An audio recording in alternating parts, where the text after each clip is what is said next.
Assalamualaikum warahmatullahi wabarakatuh. Pada pertemuan kali ini kita akan membahas mengenai penyakit terminal atau kronik. Apa itu penyakit terminal atau penyakit kronik? Pada anak itu juga bisa mengalami kondisi terminal atau kondisi kronik, yaitu kondisi yang mana anak harus mengalami penyakit atau gangguan hingga kurang lebih lamanya lewat dari 12 bulan. Nah, kondisi tersebut ditandai dengan adanya gangguan pada satu organ atau lebih dari satu organ, sehingga anak harus menjalani perawatan di rumah sakit. Misalnya kasus-kasus terminal atau kasus kronik pada anak, misalnya pada kasus keganasan, kanker, kasus-kasus kelainan bawaan atau malformasi kongenital.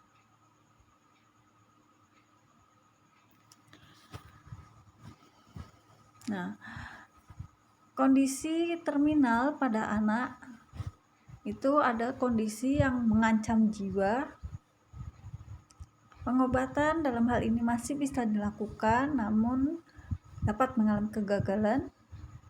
Yang berikutnya ada kondisi terminal yang dimana kondisi ini mengancam jiwa anak sejak anak tersebut hidup, dan pengobatan hanya dilakukan untuk membantu anak memperpanjang usia hidupnya dan meningkatkan kualitas hidup anak. Yang berikutnya ada kondisi terminal yang merupakan kondisi progresif tanpa pengobatan.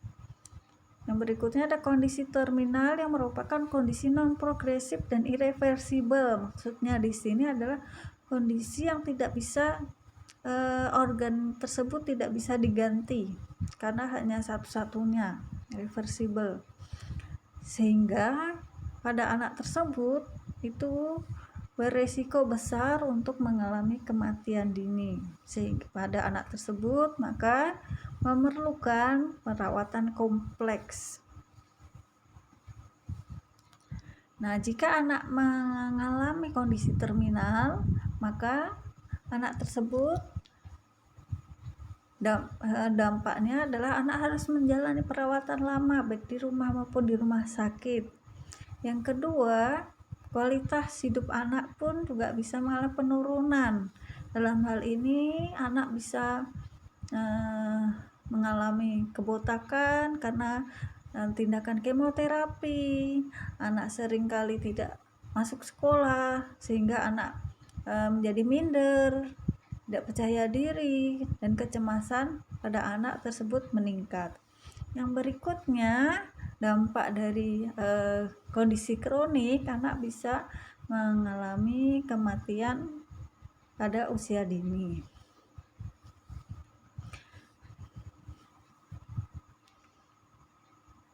Untuk perawatan anak dengan kondisi kronik, maka anak bisa menjalani perawatan paliatif.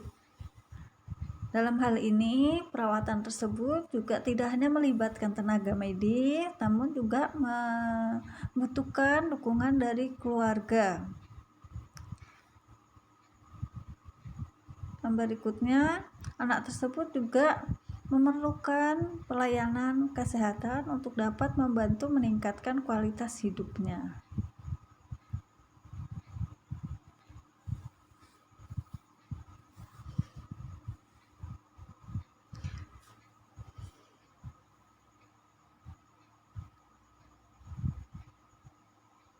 Perawatan paliatif pada kondisi kronik itu bisa diberikan pada kondisi kronik pada anak yang penyakit tersebut membatasi hidup anak sehingga mengancam hidupnya. Misalnya pada penyakit kanker.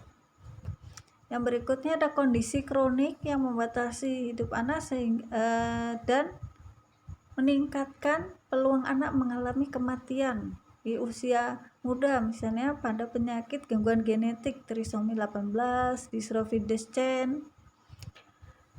Nah, yang berikutnya ada kondisi kronik di mana anak masih bisa bertahan hidup hingga dewasa, misalnya penyakit leukemia.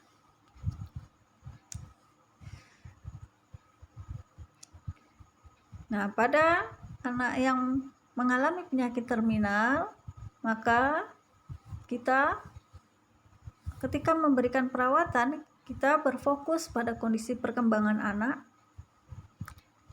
Kita juga kaji kemampuan anak saat menjalani adaptasi, terutama adaptasi saat menjalani perawatan di rumah sakit, karena perawatan di rumah sakit yang dijalani anak seringkali membutuhkan waktu yang lama.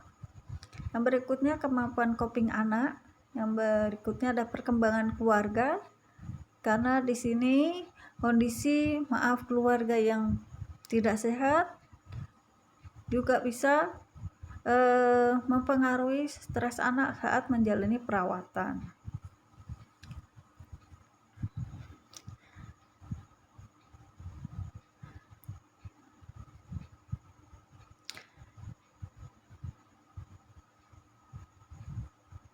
Pada kondisi kronik yang terjadi pada anak, ada kondisi di mana anak bisa menjalani perawatan paliatif. Dalam hal ini kondisi kronik yang membutuhkan penanganan kuratif namun gagal. Misalnya kondisi anak yang mengalami kanker namun kemungkinan sembuhnya kecil atau prognosis membaiknya kecil atau buruk.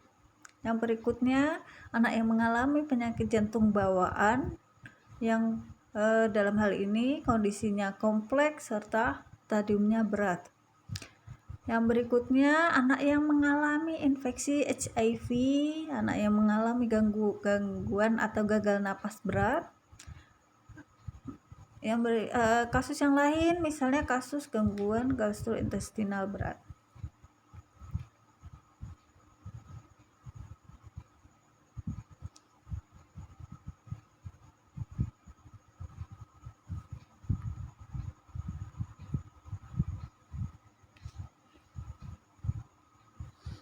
Nah,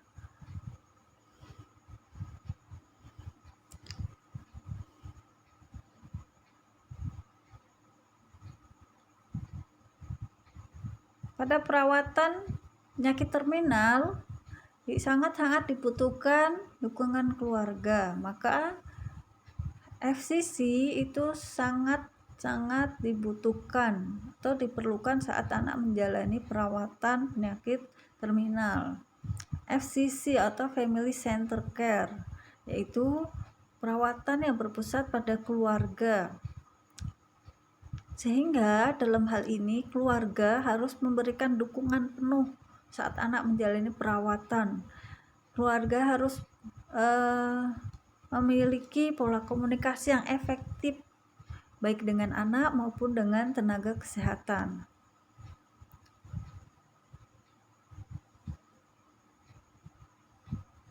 Nah, pada anak dengan kondisi terminal, maka kita juga wajib melakukan penanganan nyeri. Nah, prinsipnya untuk penanganan nyeri pada anak, kita harus kaji nyeri sesuai dengan usia anak, sesuai dengan tahapan perkembangannya, sehingga instrumen pengkajian nyeri yang kita gunakan itu tepat sesuai dengan tahapan perkembangan anak. Yang berikutnya, sebagai tenaga kesehatan, maka kita harus bisa menjalin kepercayaan atau trust dengan anak maupun keluarga. Berikutnya, kita ajarkan pencegahan infeksi pada anak dan keluarga sehingga terhindar dari komplikasi infeksi yang tidak diinginkan. Yang berikutnya, kita kaji perubahan fisiologis yang muncul akibat nyeri. Kita kaji respon anak pada saat anak mengalami nyeri. Yang berikutnya, kita kaji respon nyeri anak. Apakah anak tersebut menjerit-jerit saat kesakitan, menangis, atau bahkan anak menolak makan saat dia mengalami nyeri atau cemas.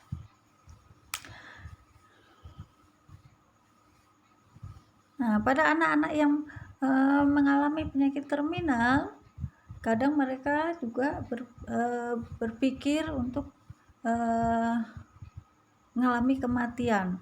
Dalam hal ini, sesuai tahapan perkembangan anak, konsep kematian menurut anak itu berbeda-beda.